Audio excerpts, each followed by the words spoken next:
खबरों के कई एस्पेक्ट्स होते हैं और हर एस्पेक्ट की बारीकियां आप तक लेकर आता है मिस्टर एनालाइजर।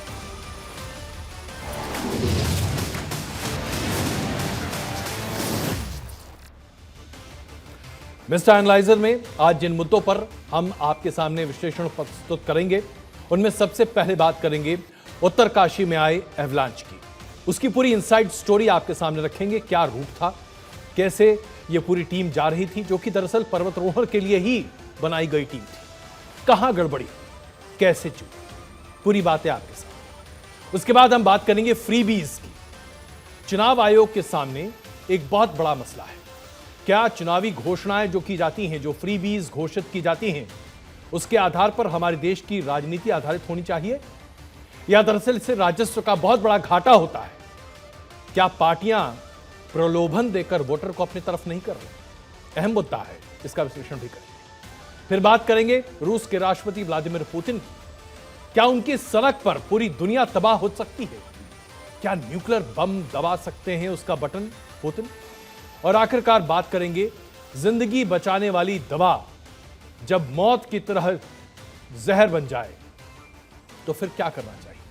ऐसी दवा बनाने वाली कंपनियों के खिलाफ कितनी सख्त कार्रवाई करनी चाहिए, इस पर भी चर्चा करें। लेकिन आइए सबसे पहले आज बात करते हैं एवलांच की, क्योंकि उत्तरकाशी में एक ऐसा एवलांच आया जिसने 18,000 फीट ऊपर एक बर्फ की तूफान के तौर पर लोगों को लील लिया। सफेद मौत जिसने लोगों को बस ग्रहण कर लिया। अब तक 22 लोग लापता हैं। 16 पर्वतारोहियों की जान जा चुकी है, उनकी मौत की पुष्टि हो चुकी है। अभी भी तलाशी चल रही है उन 22 लोगों की जो लापता है। उत्तरकाशी जिले के द्रौपदी का डंडा में यह एवलांच आया। सवाल यह उठता है कि कैसे आया, इसकी जानकारी क्यों नहीं थी हमें? पर्वतारोही का पूरा दल जो यहां पर था, जो कि एक्चुअली ट्रेनिंग के लिए वहां पर मौजूद था, इसे कैसे इसकी जानकारी नहीं मिल पाई और ये क्यों नहीं अपना बचाव कर पाए? इसका विश्लेषण अब आपके सामने है। सबसे पहले ताजा अपडेट। इस रेस्क्यू ऑपरेशन में अभी तक 16 शव बरामद किए जा चुके हैं, जो अपने आप में बहुत दुर्भाग्यपूर्ण है। बारिश और बर्फबारी की वजह से रेस्क्यू ऑपरेशन आज भी बहुत बाधित रहा है। 15 ऐसे लोग हैं जिनके बारे में कोई जानकारी उपलब्ध नहीं है। इसलिए आपको अभी जो वहां ताजा स्थिति है, जमीनी स्थिति, वो बताते हैं हमारे संवाददाता मयंक वहीं पर मौजूद है बेस कैंप के पास। देखिए उनकी रिपोर्ट। जिंदगी को बचाने की उम्मीद लिए अब ये जो सेना का, वायुसेना का जो हेलीकॉप्टर है, ये यहां से द्रौपदी डांडा 2 के लिए निकल चुका है। और ये अलग अलग ट्रिप में जो गुलमर्ग के वॉरफेयर स्कूल के जो पैराट्रूपर्स आए हुए हैं, खास तौर पे जो विषम भौगोलिक परिस्थितियों में, जो हिमालय की विषम भौगोलिक परिस्थितियां होती हैं, उनमें काम करते हैं। ये हेलीकॉप्टर वायुसेना का अब द्रौपदी डांडा 2 के लिए निकल चुका है और अलग अलग 3 से 4 ट्रिप में जो इस टीम के बाकी सदस्य हैं, उनको द्रौपदी डांडा 2 में उतारा जाएगा और जाके वहां पे जो लोग फंसे हुए हैं उनको निकालने की कोशिश की जाएगी। कैमरामैन सोहन सिंह परमार के साथ में मयंक राय, 12/24 उत्तरकाशी। अब आइए आपको जानकारी देते हैं कि इस ट्रैकिंग के ग्रुप में कितने लोग थे। 34 ट्रेनी थे जो कि पर्वतारोहण की ट्रेनिंग ले रहे थे, माउंटेन क्लाइंबिंग की, ट्रैकिंग की। 7 इंस्ट्रक्टर इनके थे जो इन सभी 34 ट्रेनीज को बता रहे थे कि ट्रेनिंग के गुर क्या होते हैं, किस तरह से हाई एल्टीट्यूड ट्रैकिंग की जाती है, खास करके जब ट्रैकिंग करते हुए आप ग्लेशियर के मुख तक पहुंचते हैं, ग्लेशियर पर ट्रैकिंग करते हैं। पूरी दुनिया में ये सबसे बड़ा रोमांच है ग्लेशियर पर ट्रैकिंग करना। उसी की ट्रेनिंग हो रही थी। साथ में एक नर्सिंग स्टाफ भी मौजूद था जो कि किसी भी आपदा से निपटने के लिए पूरी तरह से सक्षम था। ये सभी जो टोली थी, ये नेहरू इंस्टीट्यूट ऑफ माउंटेनियरिंग के ट्रेनीज थे, उन्हीं के सदस्य थे। और माउंटेनिंग DKD यानी कि द्रौपदी का डंडा के पास ये पहुंचे हुए थे, जहां पर पृथ्वी का एक तरह से स्वर्ग के तौर पर इसे माना जाता है। यहां बर्फ की जो सुंदरमय और निर्मय छटा होती है, उसे आप देखकर अपने आप में मंत्रमुग्ध हो सकते हैं। इसीलिए इस पूरे रूट को चुना गया था। अब आपको इसके पूरे रूट को हम दिखाना चाहते हैं, जिसके जरिए आप समझेंगे कि क्या स्थिति है। यह गंगोत्री के पास का इलाका है उत्तरकाशी का, जो कि बताता है कि इस पूरे इलाके में, यह देखिए गंगोत्री के इलाके में ही यहां पर इस पूरे इलाके में ट्रेकिंग की शुरुआत होनी थी।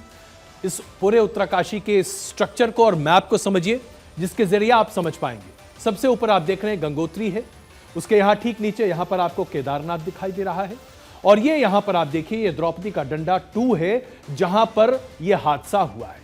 अब इस पूरी यात्रा का रूट जैसे ही आप देखेंगे, आप समझेंगे कि कितनी दुर्गम परिस्थितियों में इस ट्रेकिंग के कैंप का आयोजित किया गया।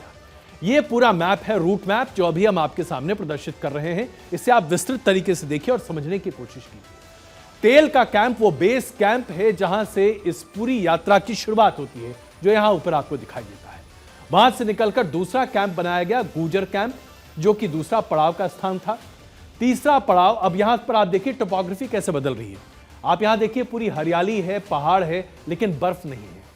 गुजर कैंप तक पहुंचते पहुंचते बर्फ की शुरुआत हो जाती है और यहां से ट्रैकिंग अपने आप में बहुत मुश्किल हो जाती है। फिर पहुंचते हैं तीसरे बेस कैंप पर, जो कि दरअसल इस पूरे इलाके का बेस कैंप माना जाता है। यह है बेस कैंप, जहां पर आप यहां देखिए, यहां से ऊंचाई अब बढ़ती चली जा रही है। आप 18,000 फीट के आसपास यहां पहुंच चुके हैं जब आप बेस कैंप पर पहुंचे हैं। उसके बाद आपका आता है चौथा, जिसको हम कहते हैं एडवांस्ड बेस कैंप। यह है लॉन्च पैड, यानी कि जैसे कि अगर आप मान लीजिए कि हिमालय के लिए भी चढ़ाई करना चाहते हैं, माउंट एवरेस्ट की आप चढ़ाई कर रहे हैं, तो उसमें आप पहले बेस कैंप पर आते हैं, जहां पर कि ऑक्सीजन का लेवल फिर भी बहुत नियंत्रित होता है, कोई दिक्कत नहीं होती है, एटमॉस्फेरिक प्रेशर भी बहुत सही होता है। लेकिन जब आप एडवांस्ड कैंप पर आते हैं, एडवांस्ड बेस कैंप, तो वहां पर ऑक्सीजन लेवल कम हो जाता है, एटमॉस्फेरिक प्रेशर और रेयरिफाइड हो जाता है, और वहां पर आपको पर्वतारोहण की पूरी तैयारी मिलती है। ये है आपका एडवांस बेस कैंप, जिसके जरिए ये आपको पूरा यहां पर स्थिति दिखाई देती है। फिर अब आप देखिए इसका दूसरा रास्ता, जहां से आगे निकल के, इस पूरे जगह से आगे निकलने के बाद आप इस कैंप पर पहुंचते हैं। जो पांचवा पड़ाव था वो कैंप नंबर 1 था। कैंप नंबर 1 पहुंचने का मतलब है कि यहां पर आप अपनी चढ़ाई के आखिरी पड़ाव के पास पहुंच रहे हैं, और जो पूरी ट्रेनिंग का जो सरमाया था वो द्रौपदी का डंडा 2, जो यहां पर आपको दिखाई दे रहा है, जहां पर बताया गया कि इसका लक्ष्य था। लेकिन यह हादसा कहां हुआ, यह हम आपको दिखाना चाहते हैं। यह हादसा द्रौपदी का डंडा पर नहीं हुआ है। यहां से इस टीम को आप ये देखिए, ये जो वापस निकलने का पूरा रास्ता है, यहां पर ये जो मैप आप देख रहे हैं, ये वो जगह है जहां पर एवलांच की वजह से ये स्थिति यहां पर हुई, यहां पर हादसा हुआ। अब आपके लिए समझना आवश्यक है कि हर कैंप की खूबी, खासियत और उसके साथ साथ वहां के डिसएडवांटेजेस क्या क्या है। तो आइए सबसे पहले आपको तेल का कैंप की बात करते हैं। तेल के कैंप की ऊंचाई है 8,200 फीट। यहां से इस पूरी चढ़ाई की शुरुआत होती है। 10 दिन के प्रशिक्षण के बाद जो पूरा ट्रैकिंग ग्रुप था वो यहां पर पहुंचा था, और यहां से ट्रैकिंग ग्रुप ने अपने आप को आगे बढ़ाने की बात कही है। अब आपको हम गुजर कैंप की खासियत बताते हैं। गुजर कैंप क्या है? 11 दिन के कैंप के बाद पूरी टीम जो है वो यहां पर पहुंची गुजर कैंप पर। 34 लोग उसमें थे। जो दूसरी गुजर कैंप जो है, जिसको हम गुजर हट के तौर पर भी जानते हैं, इसकी ऊंचाई है 11,150 फीट, यानी कि 8,000 से 3,000 फीट की ऊंचाई और चढ़ी टीम और यहां पर पहुंची। यहां से निकलकर टीम पहुंची बेस कैंप पर। यह 12वें दिन की बात हम आपको कर रहे हैं, जहां पर पर्वतारोही दल यहां पर पहुंचा है गुजर हट पर। यहां एक्लेमेटाइजेशन होता है, जैसा हमने आपको बताया कि पूरे बॉडी को एक्लेमेटाइज होना पड़ता है, क्योंकि आप जो एटमॉस्फेरिक प्रेशर है वो जैसे जैसे कम होता है, आपको सांस लेने में दिक्कत आती है, ऑक्सीजन की कमी होती है। फिर हम पहुंचे बेस कैंप। बेस कैंप है 12,300 फीट की ऊंचाई पर। 12,300 फीट की ऊंचाई पर आप ये कहिए कि जमीन के मुकाबले जो ऑक्सीजन की मात्रा है वो 1/6 भाग कम हो जाती है। यानी कि अगर आपको एक बार पूरी सांस लेने में फेफड़े में आपके ऑक्सीजन आ जाता है, तो अब आपको थोड़ी सी ज्यादा सांस लेनी पड़ेगी अपने फेफड़े में ऑक्सीजन भरने के लिए। यहां पर 25 सितंबर को पर्वतारोही का दल पहुंचता है, और यह बात यहां तक स्थापित है। 2 दिनों तक यहां पर वो बेस कैंप पे रहकर अपने आप को एक्लेमेटाइज करते हैं, और यहां पर आइस क्राफ्ट की ट्रेनिंग भी होती है, किस तरीके से आइस पर चलना चाहिए, इसके लिए एक अलग ट्रेनिंग होती है। ये अपने बात है। उसके बाद एडवांस बेस कैंप की ऊंचाई आपको लेकर चलते हैं। एडवांस बेस कैंप जब वहां पर पहुंचा तो 13,600 फीट के आसपास की ही यहां पर भी ऊंचाई है। इस बेस कैंप से ये 2.5 किलोमीटर की दूरी पर ही है। आप यहां से यहां तक की दूरी देखिए, सिर्फ 2.5 किलोमीटर है, लेकिन एडवांस बेस कैंप आपको हर तरह से एक्लेमेटाइज करता है, 3 दिनों के पड़ाव के बाद यह दल यहां से बाहर निकलता है और उसके बाद कैंप 1 तक पहुंचता है। यहां पर जब कैंप 1 की जो खासियत है वो अब आपके सामने आपके स्क्रीन पर है। कैंप 1 की ऊंचाई 15,800 फीट है। ये जो आप देख रहे हैं कैंप 1 की ऊंचाई 15,800 फीट है। यहां पहुंचने के बाद आप एक तरह से मान सकते हैं कि आप हिमालय की लगभग गोद में पहुंचते हुए दिखाई दे रहे हैं। यह अपने आप में बड़ा मुश्किल इलाका होता है। ट्रैकिंग यहां पर बहुत मुश्किल है। यहां पर हाई एल्टीट्यूड ट्रेनिंग दी गई क्योंकि यहां आते आते रेयरिफाइड एटमॉस्फेयर आपके फेफड़ों को बहुत कमजोर करता दिखाई देता है। उसके साथ साथ कई और तरह की बॉडीली दिक्कत आपको होने लगती है। आप हांफते हैं, आपकी तमाम ग्रिप्स कमजोर होती जाती हैं और इसके साथ साथ मेहनत करने की क्षमता भी लगातार कम होती है। यहां से आप जैसे ही आगे निकलते हैं तो 2 से 4 अक्टूबर के बीच में यह पूरी ट्रेनिंग होती है और अंततः द्रौपदी के डंडे पर पहुंचा जाता है जो कि 18,600 फीट की ऊंचाई पर है, जमीन से आगे उड़ता हुआ। उत्तराकाशी से यह करीब 62 किलोमीटर की दूरी पर स्थित है और यहां पर निकटवर्ती जो ग्लेशियर है वो डोकरानी है, जो कि अपने आप में बहुत बड़ा ग्लेशियर है, जिसके मुंह पर हम वहां पर पहुंचते हैं। और 4 अक्टूबर सुबह 4 बजे पर्वतरोही का दल यहां पर पहुंचता है द्रौपदी के डंडा पर। और यहां पर जब यह पर्वतरोही का दल यहां पहुंचता है तो उसके बाद तरह तरह की एक्सरसाइज की जाती हैं, उनकी पूरी ट्रेनिंग की जाती है, उन्हें बताया जाता है और समझाया जाता है कि किस तरह से यहां पर उन्हें आगे बढ़ना चाहिए। लेकिन जब वो वापस लौट रहे होते हैं तब भूस्खलन की स्थिति होती है और यह भूस्खलन यहां सामने होता है जो कि एवलांच के तौर पर है। और 8:45 पर जो पूरा बर्फ का पहाड़ है, आप जरा समझिए इस पूरे इलाके में जहां हम बात कर रहे हैं ग्लेशियर की, यहां पर कई तरह के फैक्टर्स काम कर रहे थे। क्या हुआ उस समय, अब आपको मैं अगर संक्षेप में बताना चाहूं। दरअसल जब ऊंचे पहाड़ पर बर्फ का बहुत बड़ा टीला होता है तो या तो जब पानी लगातार वहां से बहने लगता है जो कि आइस मेल्टिंग की वजह से बड़े पैमाने पर होता है, या फिर बर्फ का वजन इतना ज्यादा हो जाता है कि जिस पहाड़ की चोटी से वो टिका हुआ है वहां पर वो अपने वजन को संभाल नहीं पाता, तो बर्फ का बड़ा टुकड़ा टूटकर ऊपर से नीचे गिरने लगता है। और जब बर्फ का टुकड़ा ऊपर से टूटकर नीचे गिरता है तो धड़ धड़ धड़ नीचे गिरता है और रास्ते में जो कुछ भी मिला, चाहे वो पत्थर हो, बड़े बड़े बोल्डर्स हो, मलबा हो, सबको लेकर साथ एक बर्फ का सैलाब होता है जो बाहर निकलता है और आगे बढ़ता हुआ चला जाता है। रास्ते में बड़े से बड़े पेड़ भी आ जाएं, कुछ भी आ जाए, सब कुछ तबाह और बर्बाद हो जाता है। यह स्थिति हम आपके सामने अभी प्रस्तुत कर रहे हैं और जो बता रहा है आपको कि क्या हुआ इस एवलांच की वजह से। एवलांच को आमतौर पर हिंदी भाषा में हम हिमस्खलन कहते हैं, लेकिन यह अपने आप में बड़ा रोचक शब्द नहीं होता। एवलांच डर पैदा करता है। जो मुनासिब बात हम आपको बता रहे थे कि आखिरकार क्या है एवलांच। एवलांच का मतलब यह होता है जब बर्फ का बहुत बड़ा टीला सीधे बाहर निकलता है और उसके बाद अपने साथ सैलाब के तौर पर सब कुछ लेकर आगे बढ़ता हुआ चला जाता है जमीन तक, जहां तक उसको रोकने के आसार बढ़ते नहीं है। रास्ते में जो कुछ भी मिलता है उसे बर्बाद करता हुआ चला जाता है। एवलांच आगे बढ़ाते हुए हम आपको बता रहे हैं कि एवलांच की स्थिति यह होती है कि यह शुरू में ही अपने साथ चट्टान, बोल्डर्स मिक्स पूरा लेकर आता है और सब कुछ रास्ते में तबाह होता चला जाता है। 2 प्रमुख वजह है एवलांच की, जैसा हमने आपको बताया। एक, जब हाई एल्टीट्यूड पर बहुत ज्यादा गर्मी होती है, बहुत पानी निकलता है तो बर्फ वहां से फिसलने लगता है। दूसरा, जब बहुत ज्यादा हिमपात हो जाता है और ओवरवेट जब हो जाता है बर्फ, तो वो बर्फ अपने आप बाहर निकल जाता है। वैसे तो बर्फ देखने में बड़ा रोचक लगता है साहब, लेकिन जहां भी एवलांच आता है अगर उसके आसपास भी आप आ जाए तो ये आपको पूरी तरीके से तबाह कर देता है। अब और आपको बताते हैं आगे बढ़ते हुए कि कैसे ये आपकी जान ले लेता है, क्यों इसके अंदर आने के बाद आप बच नहीं सकते। दरअसल इसमें लाखों टन मलबा होता है। एक मैच्योर एडवांस जब नीचे आता है तो उसमें 10 लाख टन से भी ज्यादा का वजन होता है। 1 अरब किलो से भी ज्यादा इसका मलबा इसके साथ होता है और इसकी रफ्तार 120 किलोमीटर प्रति घंटा तक हो सकती है।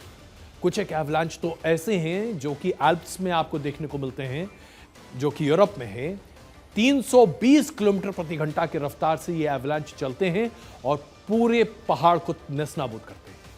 बुलेट ट्रेन की रफ्तार भी इतनी नहीं है कई जगहों पर, जिस रफ्तार से एवलांच जब ऊपर से नीचे आते हैं तो सेकंडों में सब कुछ तबाह कर देते हैं।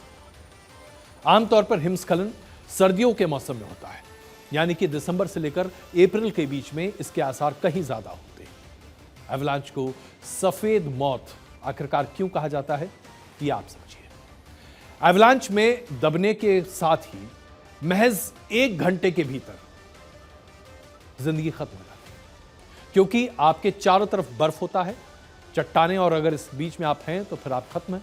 अगर बर्फ है तो आपके लिए सांस नहीं, आपके चारों तरफ पानी है, लेकिन उस पानी को न तो आप पी सकते हैं, न उस पानी से अपनी जान बचा सकते हैं। 12 इंच से ज्यादा मोटे बर्फ की चादर अगर आपके ऊपर लग जाए तो बस आपके बचने के चांसेस न के बराबर होते हैं। अगर 130 किलोमीटर या 120 किलोमीटर प्रति घंटा की रफ्तार से एवलांच नीचे आ रहा है तो महज कुछ एक सेकंड में वो सब कुछ तबाह करने के साथ साथ किसी भी जीवित व्यक्ति या जीव को कुछ सेकंड के भीतर खत्म कर सकता है। उसका वेग इतना जबरदस्त होता है। एवलांच में दबने पर पहले तो बर्फ की भार, उसके बाद अत्यधिक ठंड, ऑक्सीजन की कमी, ये सब कुछ मिलाकर कुछ एक सेकंड में जिंदगी को ली जाती हैं और मौत का खेल शुरू हो जाता है। तो आप मान लीजिए कि एवलांच में अगर आप दब गए तो फिर भगवान ही मालिक है। और जो कुछ हुआ है, जो हमने अभी तक आपके सामने प्रदर्शित किया है इस एवलांच की वजह से उत्तरकाशी में जो हुआ है, उसमें अभी तक जो 22 लोगों के लापता होने की बात निकल कर आ रही है, उनके लिए शुभ संकेत अभी तक तो नहीं दिखाई दे रहे। 91% केसेस में तो यही स्थिति होती है कि बच निकलना असंभव होता है और मुश्किल से 10-15 मिनट शायद बचने की शायद बच पाती है, जब किसी पहाड़ी चोटी के नीचे बर्फ के चारों ओर आप दबे हुए हों, लेकिन बचने की ऐसे में भी संभावना बहुत कम होती है। अब तक अंतर्राष्ट्रीय स्तर पर सिर्फ 34% ऐसे मामले जहां बर्फ के पहाड़ या पत्थर के नीचे कोई व्यक्ति बचा हुआ रहा हो, उसके बचने की स्थिति होती है, और वो तब जबकि 1 घंटे के भीतर में रेस्क्यू हो जाए, अन्यथा बचाव की स्थिति न के बराबर है। अब ऐसे में आज हमारे देश में एक बड़ी समस्या है। हम सब जानते हैं कि एडवेंचर टूरिज्म हमारे देश की एक बुनियाद बनता जा रहा है, जबरदस्त क्रेज है। जिससे बात कीजिए वो ट्रैकिंग के लिए आगे बढ़ना चाहता है। हर कोई जानना चाहता है कि हम कैसे ग्लेशियर्स पर चल सकते हैं। ग्लेशियर वॉक एक अपने आप में एक अलग ही अनुभूति है, मैंने भी किया है साहब। और जब आप ग्लेशियर पर बर्फ की चादर में उस पूरे गियर के साथ चल रहे होते हैं और आपका पैर फिट दर फिट नीचे बर्फ में जाता चला जाता है और उस रेरिफाइड एटमॉस्फेयर में जब आप सांस लेते हैं, आपको वो जो एक जीत का एहसास होता है वो अपने आप में रोमांच भरा होता है। लेकिन जब आप यूरोप में एवलांच के पहले या इस तरह के ट्रैकिंग में हों और ग्लेशियर पर वॉक कर रहे हों तो वहां पर एक बड़ी अच्छी सुविधा होती है, वो होती है एडवांस एवलांच वार्निंग सिस्टम। इसके जरिए पहले से पता चल जाता है कि कहीं हिमस्खलन हो रहा है कि हमारे हिंदुस्तान में ये सबसे बड़ी दिक्कत है। हमारे हिंदुस्तान में एडवांस एवलांच वार्निंग सिस्टम नहीं है। अब जब हम आपको मैप के जरिए सब कुछ दिखा रहे हैं तो आपने देखा ये भारत के वो तमाम इलाके हैं जहां पर एवलांच के जबरदस्त खतरे की गुंजाइश है। चाहे आप उत्तर पूर्वी भारत की बात करें या फिर हिमाचल और उत्तराखंड की बात करें और खास से खास जम्मू कश्मीर की भी, इन सभी इलाकों में जहां आप पिंक कलर में हाईलाइटेड एरियाज देख रहे हैं, ये हाई प्रोन जोन है जहां एवलांच आ सकते हैं। एवलांच की अर्ली वार्निंग सिस्टम क्या होती है इसके बारे में भी आपको बता दें। एवलांच वैसे तो अपने साथ सब कुछ लील जाता है, लेकिन यूरोप में जहां हर साल एवलांच बड़े पैमाने पर आते हैं और आमतौर पर 100 लोगों की जान आमतौर पर ट्रैकिंग के दौरान चली जाती है, वहां सावधानी और एडवांस वार्निंग की एक जबरदस्त प्रणाली है। इसमें जो घटक परिणाम है उससे कम किया जा सकता है। पहाड़ी जो मौसम है उसमें बर्फबारी जब बहुत ज्यादा तेज होती है तो एवलांच ट्रैकर्स बर्फ की जो वेट है, उसकी जो पूरी वजन के साथ साथ कितनी बर्फ पड़ी, इसकी पूरी जानकारी एकत्रित करते हैं। सैटेलाइट के जरिए इसका आकलन किया जाता है कि बर्फ कितनी मोटी है। एक न्यूनतम स्तर से अगर बर्फ की मोटाई ज्यादा हो जाती है या फिर उस इलाके में तापमान बहुत बढ़ने लगता है तो फिर अंदाजा किया जाता है, जिसके प्रोजेक्शंस के आधार पर तय किया जाता है कि एवलांच आ सकता है, और इस तरह के अर्ली वार्निंग सिस्टम्स वहां पर इस्तेमाल किए जाते हैं। इन तमाम जानकारी और इनपुट्स को मिलाकर मौसम विभाग एक अलर्ट जारी करता है जिसे एवलांच अर्ली वार्निंग सिस्टम्स कहा जाता है, जिसकी वजह से उस पूरे प्रभावित क्षेत्र के लोगों को या तो पहले ही विस्थापित कर दिया जाता है या फिर उस इलाके में ट्रैकिंग पर गए लोगों को इस तरह की पूरी जानकारी दे दी जाती है। उम्मीद करते हैं कि इस बड़े हादसे के बाद कम से कम हम सब इस बात को लेकर सजग हो और हिंदुस्तान में भी एवलांच अर्ली वार्निंग सिस्टम्स लगाए जाएं।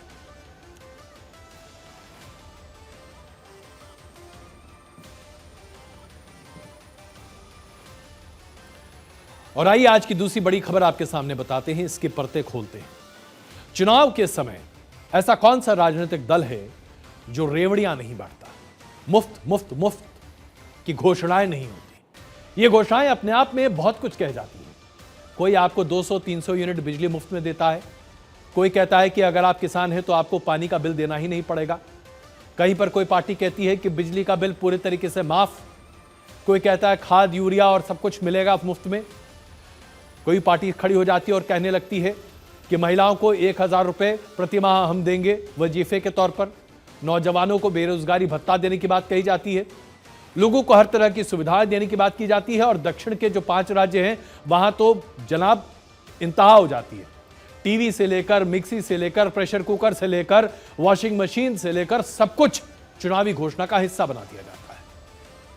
क्या यह होना चाहिए?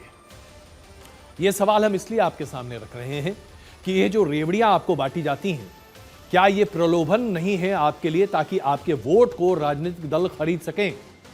इसमें और पैसे देकर वोट खरीदने में कितना फर्क है?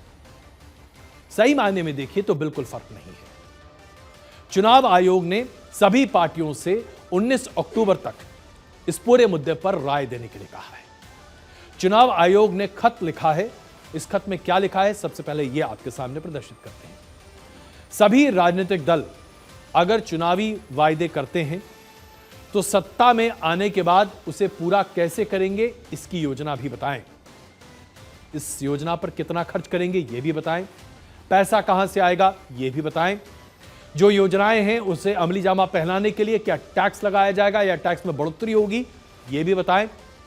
जो नॉन टैक्स रेवेन्यू है उसको कैसे बढ़ाया जाएगा, ताकि सरकार की योजनाएं जो कि चुनाव में घोषित की गई हैं उसे कैसे पूरा किया जाए। स्कीम के लिए अतिरिक्त कर्ज लेंगे या दरअसल कोई और तरीका अपनाया जाएगा जिसके जरिए चुनाव में जो घोषणा की जाती है उसे अमली जामा पहनाया जा सके। चुनावी घोषणा पत्र में एक तयशुदा परफॉर्मा होगा, ऐसा सुझाव है चुनाव आयोग का। जो पार्टियां चुनावी वायदे करेंगी इस परफॉर्मा में वो लिखेंगी, उसके पूरे डिटेल्स देंगी।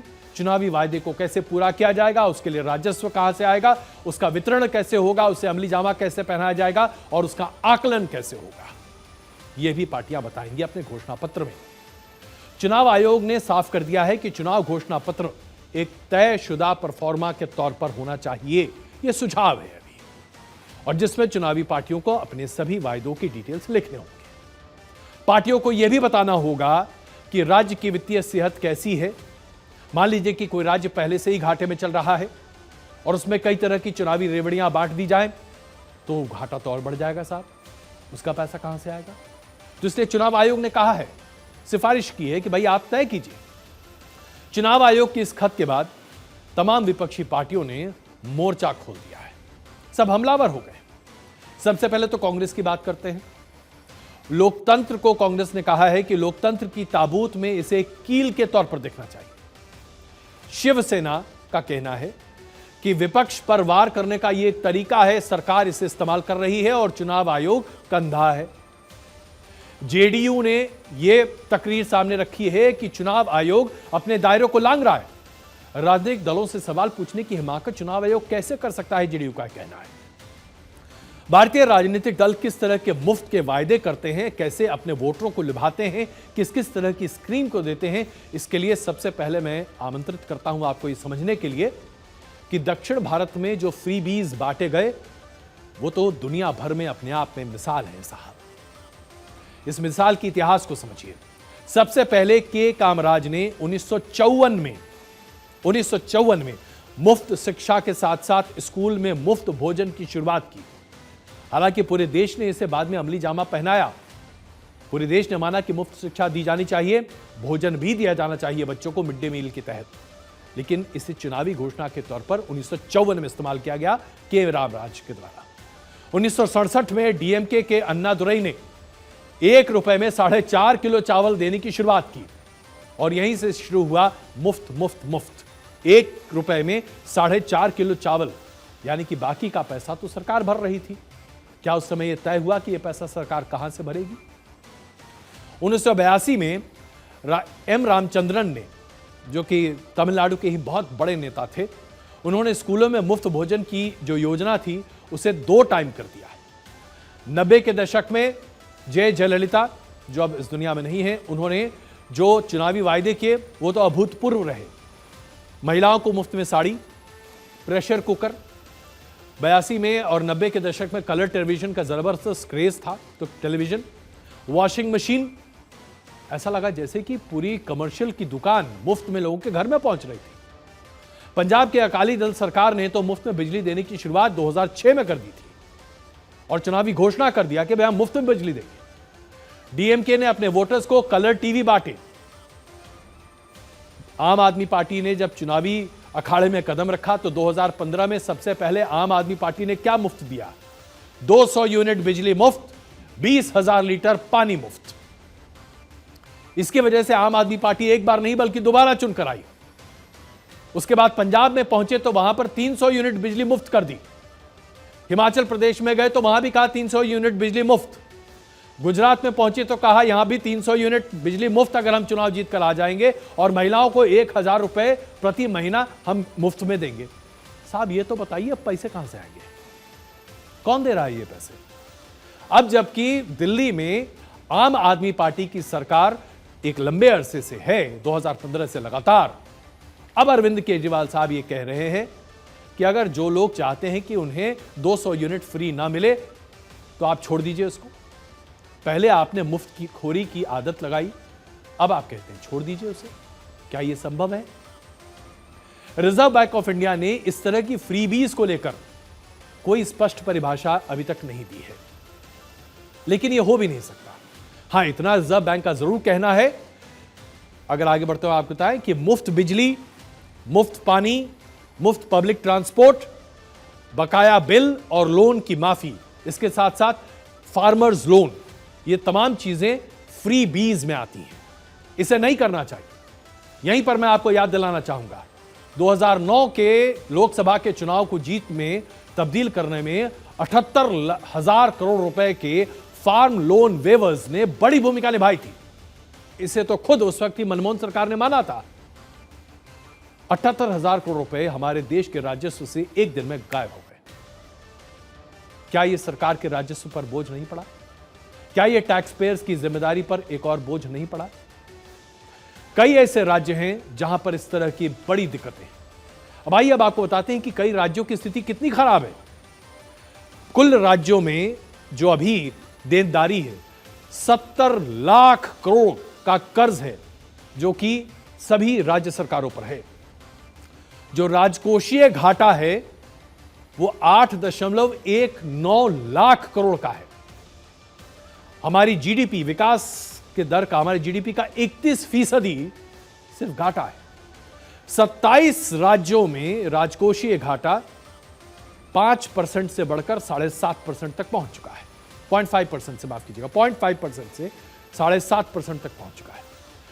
यह आर्थिक आंकड़े आपको बताने के लिए काफी हैं कि आप जो टैक्स के तौर पर इतना बड़ा राजस्व सरकार को दे रहे हैं, वो सरकार की मुफ्तखोरी की चुनावी घोषणा की योजनाओं के तहत इस्तेमाल की जा रही है। क्या आपके गाढ़ी मेहनत की कमाई को इस तरीके से इस्तेमाल करना चाहिए? अब जरा मैं सिर्फ बता दूं आपको कि किस राज्य पर कितना लोन है। अगर आप ये देखेंगे तो चौंक जाएंगे। उत्तर प्रदेश पर 6.5 लाख करोड़ का लोन है, 6.5 लाख करोड़। तमिलनाडु पर 6.5 लाख करोड़। उसके बाद आगे बढ़िए, अन्य कई ऐसे राज्य हैं। महाराष्ट्र 6 लाख करोड़। मैंने अगर मैं गिनना शुरू कर दूं तो पश्चिम बंगाल 5.5 लाख करोड़, राजस्थान 4.25 लाख करोड़, आंध्र प्रदेश 4 लाख करोड़। यह लिस्ट लंबी सी है।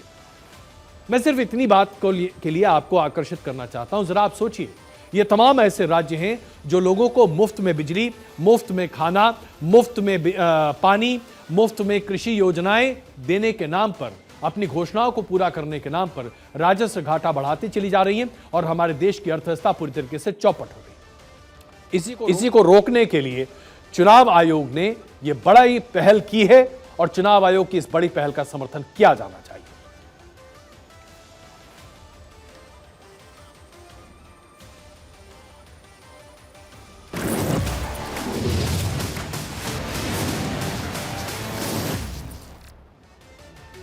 रूस के राष्ट्रपति व्लादिमीर पुतिन न्यूक्लियर बटन हाथ में लेकर बैठे हैं। पूरी दुनिया को धमका रहे हैं कि वो दुनिया को नेस्तनाबूद कर देंगे अगर यूक्रेन ने जरा भी आगे पीछे किया। 250 दिन हो गए हैं इस जंग को चलते हुए, 8 महीने पूरे हो चुके हैं, लेकिन अभी तक इसका कोई निकला नहीं है। 4 यूक्रेन के इलाकों को राष्ट्रपति पुतिन ने रूस में मिलाने का अध्यादेश पारित कर दिया है और अब वहां पर अग्रिम मोर्चे पर धीरे धीरे उन्हें हार का शिकस्त का मुंह भी देखना पड़ रहा है। जिस युद्ध में पुतिन का बोलबाला था, वहीं धीरे धीरे अब पुतिन खामोश भी होने लगे हैं। उनके इस रवैये को देखकर दुनिया अंदाजा लगा रही है कि आखिरकार आगे क्या होगा। क्या यह तूफान के पहले की खामोशी है? क्योंकि इस बात का आभास हर किसी को हो रहा है कि यूक्रेन के खिलाफ इस युद्ध में रूस ने मुंह की कई बार खाई है और अब नाक बचाने के लिए, इस जंग को एक अमली जामा पहनाने के लिए रूस के राष्ट्रपति व्लादिमीर पुतिन कुछ भी कर सकते हैं, हालात को बदल सकते हैं।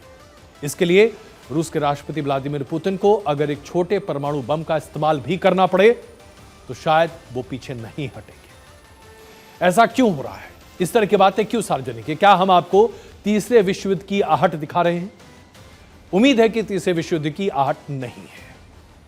दरअसल यूक्रेन के दक्षिण में काला सागर का जो क्षेत्र है, उसमें खेरसान में रूस को बहुत बड़ा नुकसान हुआ है, जिसके बाद से रूस ने परमाणु परीक्षण की तैयारी शुरू कर दी है। इसके विजुअल्स, इसकी तमाम तस्वीरें सबसे पहले भारत 24 ने आपके सामने प्रदर्शित की। टाइम मैगजीन की रिपोर्ट है जिसमें यह कहा गया है कि रूस गोपनीय तरीके से परमाणु डिवीजन द्वारा संचालित एक विशेष ट्रेन को यूक्रेन रवाना कर चुका है। पोलैंड के रक्षा विशेषज्ञों का मानना है कि रूसी रक्षा मंत्रालय के 12वें निर्देशालय के संबंधित यह ट्रेन मध्य रूस में देखा गया है और इस ट्रेन का देखा जाना इस बात का सूचक है कि परमाणु हथियारों की तैयारी हो रही है। यह परमाणु हथियारों, उसके भंडारण, रखरखाव, परिवहन और उसके साथ साथ उसके लॉन्च के लिए भी इस्तेमाल किया जाता है। यदि ये तमाम बातें सही हैं और जिस ट्रेन को देखने का दावा किया जा रहा है वो दावा सही है, तो तबाही के बहुत बड़े संकेत दिखाई दे रहे हैं। पुतिन ने तबाही के हथियारों के इस्तेमाल के लिए यह पहला कदम रखा है जो कारगर और ठोस बताया जा रहा है। इन खबरों के बाद नेटो के सभी सदस्यों को चेतावनी दे दी गई है। अमेरिकी खुफिया एजेंसियां और जानकार अब मानने लगे हैं कि रूस परमाणु हथियार का इस्तेमाल कभी भी और कैसे भी कर सकता है। इसमें यह कहा जा रहा है कि टैक्टिकल वेपन का इस्तेमाल किया जाएगा, जो कि या तो ऐसे क्षेत्र पर किया जाए जिसकी वजह से बहुत विनाश हो, या फिर युद्ध क्षेत्र पर किया जा सकता है जिसके जरिए यूक्रेन की फौज को नेस्तनाबूद किया जाए। रूस के पास आज की तारीख में ऐसे 2000 से ज्यादा परमाणु हथियार हैं जो टैक्टिकल हथियार हैं। ये न्यूक्लियर बम हैं, लेकिन इनकी क्षमता कम होती है। ये इंटरकॉन्टिनेंटल बैलिस्टिक मिसाइल से बहुत छोटे होते हैं। इनकी विध्वंस की ताकत तकरीबन 300 किलोटन से 100 किलोटन तक की होती है। 100 किलोटन का मतलब होता है कि तकरीबन 2 किलोमीटर तक के रेडियस में परमाणु बम के विस्फोट के साथ सब कुछ तबाह हो जाता है। यह छोटा बम होता है। इस बम को युद्ध के मैदान में सीमित प्रभाव के लिए इस्तेमाल किया जाता है। इस तरह के युद्ध में जहां पर जीत के पलड़े को अपनी तरफ करने की कोशिश की जाती है, वहां पर इस तरह के टैक्टिकल वेपन्स का इस्तेमाल किया जाता है। यह सभी युद्ध को अपनी तरफ लाने के लिए एक डिजाइन है। विशेषज्ञ यह भी मानते हैं कि परमाणु बम अलग अलग आकार के जरूर होते हैं, उनका इस्तेमाल अलग अलग होता है और उसके आधार पर उनको टैक्टिकल तरीके से इस्तेमाल भी किया जाता है। दुनिया ने आज तक सिर्फ एक बार परमाणु हथियार का इस्तेमाल देखा है और वो है 1945 में, जब हिरोशिमा और नागासाकी पर 2 बम गिराए गए थे। हिरोशिमा पर जो बम गिरा था वो 15 किलोटन मात्र का था। 15 किलोटन। रूस जिस बम का इस्तेमाल करने की बात कर रहा है वह 100 से 300 किलोटन का हो सकता है। विशेषज्ञ इस पूरे मामले पर क्या कहते हैं, देखिए। यूक्रेन युद्ध में रूस हारता हुआ दिख रहा है। जगह जगह पर यूक्रेन की सेना ने रूस की सेना को कठोर जवाबी हमले देने शुरू किए हैं। रूस चाहेगा कि किसी हालत में वो ये युद्ध जीत जाए ताकि अंतरराष्ट्रीय स्तर पे उसके सुपर पावर की छवि बनी रहे। इसलिए यह मुमकिन है कि आने वाले समय में रूस परमाणु हथियार का इस्तेमाल कर सकता है ताकि यूक्रेन का मनोबल टूट जाए और यूक्रेन युद्ध समाप्त करने के लिए तैयार हो जाए। यूक्रेन के युद्ध को समाप्त करने के लिए, यूक्रेन का मनोबल तोड़ने के लिए अगर एक टैक्टिकल वेपन का इस्तेमाल, टैक्टिकल न्यूक्लियर वेपन का इस्तेमाल रूस करता है तो बात यहीं खत्म नहीं होगी, इस बात को याद रखिएगा। क्योंकि टैक्टिकल वेपन्स का इस्तेमाल भले ही एक लिमिटेड एरिया के लिए किया जाता है और हो सकता है कि इस तरह के हथियार के इस्तेमाल के बाद यूक्रेन घुटने भी टेक दे, लेकिन वो तमाम पश्चिमी देश, अमेरिका, इस तरह के कई देश क्या टैक्टिकल वेपन के इस इस्तेमाल के बाद रूस को बख्श देंगे? क्या रूस पर पलटवार नहीं होगा?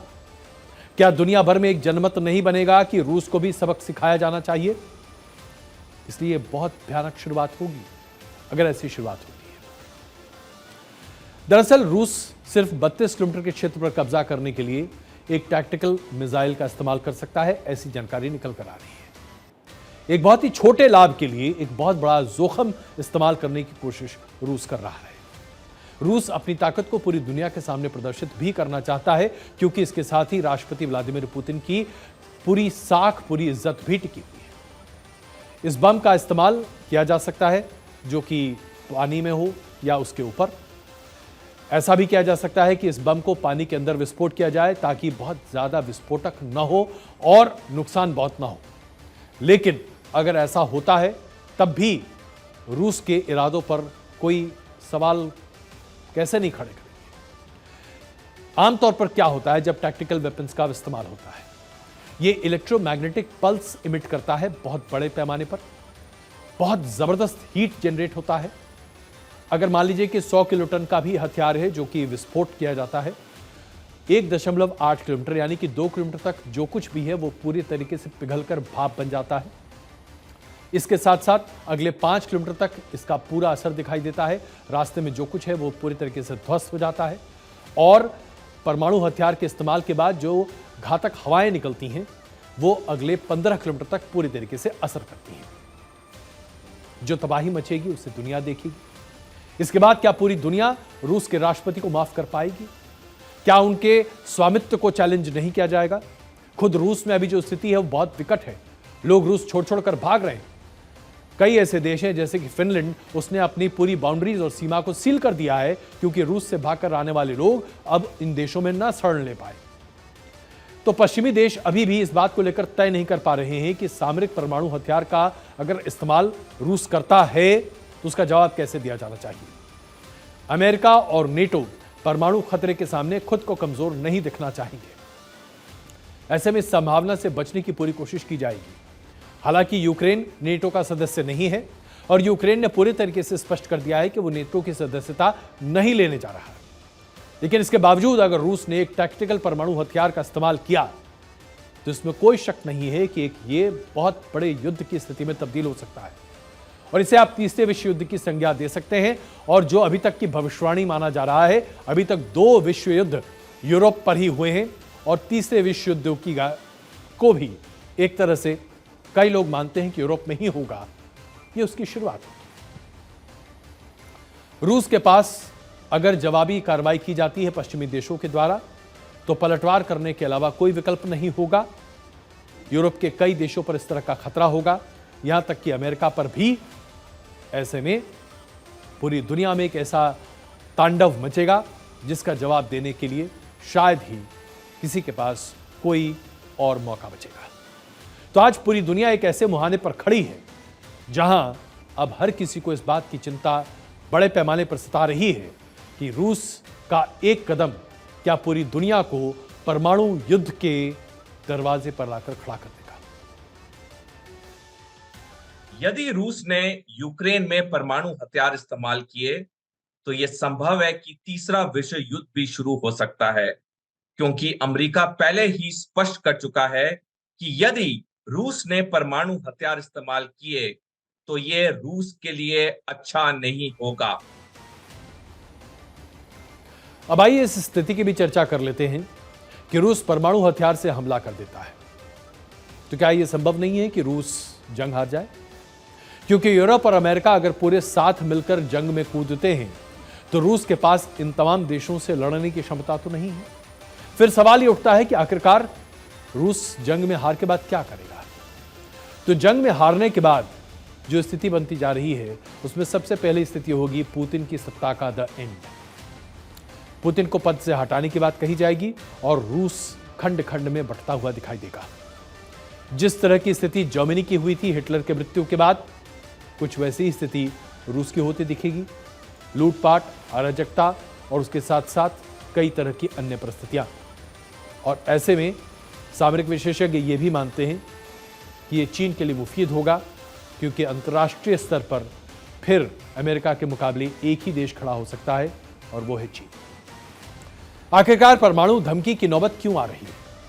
पुतिन जंग में हारने की स्थिति तक कैसे पहुंच गए हैं? दरअसल ये शुरू इसलिए हुआ क्योंकि रूस ने बड़े दमखम के साथ यूक्रेन पर हमला किया, ये जानते हुए कि यूक्रेन के पास इस तरह के न तो हथियार हैं और न ही असलाह है जिसके आधार पर वो रूस का मुकाबला कर पाएगा। और एक के बाद एक ऐसी कई घटनाएं हुई जिनकी वजह से पुतिन और उनके जनरल्स की नादानी सामने निकल कर आई। युद्ध की प्लानिंग ड्राइंग बोर्ड पर करने के बजाय जब आप जमीन पर उतरते हैं तो कई तरह की परिस्थितियां बदलती हैं और इन बदली हुई परिस्थिति में रूस अपने आप को संभाल न सका। इसके साथ साथ रूस के असलाह और हथियार पुराने थे जो कि रास्ते में ही ध्वस्त हो गए। सैन्य भंडार भी लगातार खत्म होता जा रहा था। ऐसे में रूस के पास इस युद्ध में अपने आप को आगे रखने की कोई सूरत नहीं बच रही थी और यही वजह है कि रूस पूरी दुनिया के सामने आज एक्सपोज हो चुका है।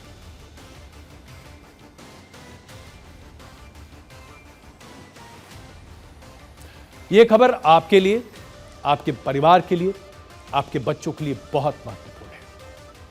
हम सब जानते हैं कि जब खांसी होती है, सर्दी होती है, जुकाम होता है, तो हम कफ सिरप का इस्तेमाल कर लेते हैं, जिससे हमें तुरंत रास्ता मिलता है, क्विक रिलीफ। इस तरह के तमाम तरह के आपको कमर्शियल्स और एडवर्टीजमेंट्स भी दिखते हैं। लेकिन आज हम आपके सामने इस विश्लेषण के साथ ये बताना चाहते हैं कि बच्चों को, वयस्क को खांसी की जो दवा दी जाती है बहुत घातक साबित हो सकती है। गामीबिया में WHO ने यह बताया है, वर्ल्ड हेल्थ ऑर्गेनाइजेशन ने, गामीबिया में 66 बच्चों की जिंदगी खांसी की दवा खाने की वजह से चली गई। वर्ल्ड हेल्थ ऑर्गेनाइजेशन ने जब यह डाटा रिलीज किया तो अपने आप में हड़कंप मच गया। और हड़कंप इसलिए मचा क्योंकि ये कफ सिरप भारतीय फार्मास्यूटिकल कंपनी के द्वारा बनाए जा रहे थे। इनमें से 4 कफ सिरप ऐसे हैं जिसे लेकर वर्ल्ड हेल्थ ऑर्गेनाइजेशन ने अलर्ट जारी किया है और कहा है कि ये मानक पर सही नहीं उतरते, इनका इस्तेमाल नहीं होना चाहिए। वर्ल्ड हेल्थ ऑर्गेनाइजेशन ने जिन 4 कफ सिरप के बारे में जानकारी सामने रखी है, उनके जेनरिक फॉर्मूला अभी आपके सामने हम रख देते हैं। प्रोमेथेजिन ओरल सिमुलेशन, दूसरा है Kofexmalin baby cough syrup, Makoff baby cough syrup, Magrip and cold syrup. कंपनियां ये कफ सिरप बनाती हैं जिसमें स्वाद डालने के लिए सेहत के साथ खिलवाड़ हो रहा है। दरअसल आमतौर पर कफ सिरप बहुत ही मीठा बनाया जाता है ताकि इसे आसानी से आप ग्रहण कर सकें। ज्यादा मात्रा में जब कफ सिरप आप लेते हैं तो किस तरह की दिक्कतें आ सकती हैं? सभी कफ सिरप में 0.14 मिलीग्राम प्रति किलो के आधार पर एक केमिकल मिलाया जाता है। अगर इस केमिकल को 1 ग्राम प्रति किलो से ज्यादा मिला दिया जाए तो यह मौत का कारण हो जाता है।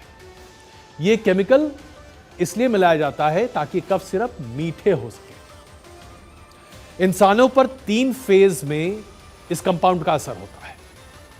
पहले फेज में यह जो कंपाउंड है यह उल्टी या दस्त पैदा करता है, पेट में दर्द पैदा करता है, यहां तक कि कई बार सर झंझनाने भी लगता है। इसके बाद इसे माइनर कोमा की स्थिति में कहा जा सकता है। दूसरे तरीके से जब यह अमल करता है और उसके बाद आपको असर करने लगता है तो यह आपकी किडनी के फेलियर का सबसे बड़ा कारण हो जाता है। यूरिन पास नहीं होता, ब्लड प्रेशर बढ़ने लगता है और हृदय की गति भी अनियमित हो जाती है। और जब यह अपने चरम पर होता है तो 5वें या 10वें दिन के अपने इन्फेक्शन में यह बच्चों में पैरालिसिस यानी कि लकवे की स्थिति पैदा कर देता है और फिर जो भी व्यक्ति है, जो भी बच्चा है, वो डीप कोमा में जा सकता है, जिसकी वजह से उस व्यक्ति की, उस बच्चे की कभी भी मृत्यु हो सकती है। यह कंपाउंड एक केमिकल कंपाउंड है जिसको आमतौर पर कफ सिरप में इस्तेमाल किया जाता है, लेकिन इसकी मिलावट की मात्रा बहुत स्पष्ट है।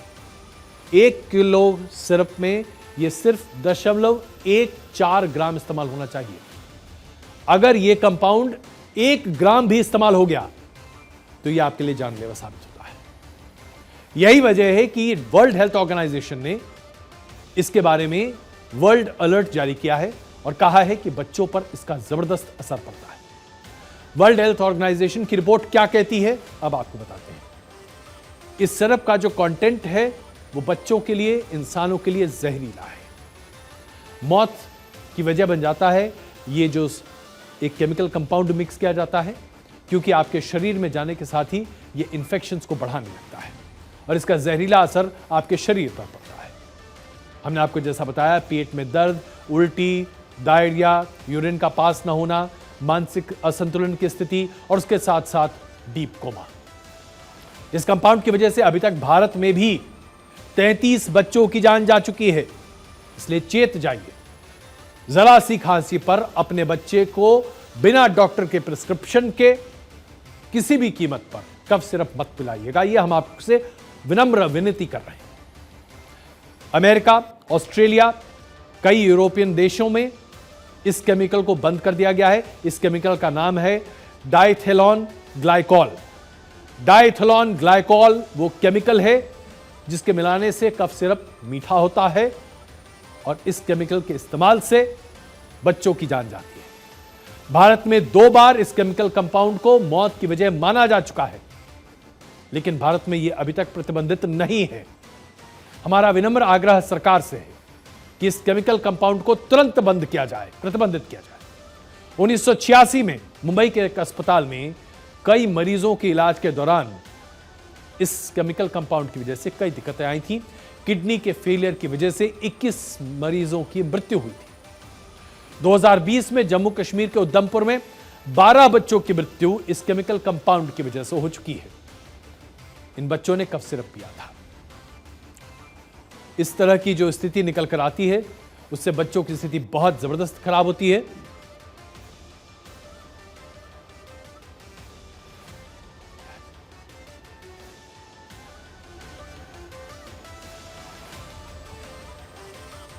तो यह केमिकल आपके बच्चों के लिए बहुत हानिकारक है। इस केमिकल से अपने आप को और अपने बच्चों को जरूर बचाइए। यह हमारा विनम्र आग्रह भी आपसे है और इसे आप चेतावनी स्वरूप भी समझ सकते हैं। मिस्टर एनालाइजर में आज के लिए बस इतना ही। लगातार देखते रहिए भारत 24।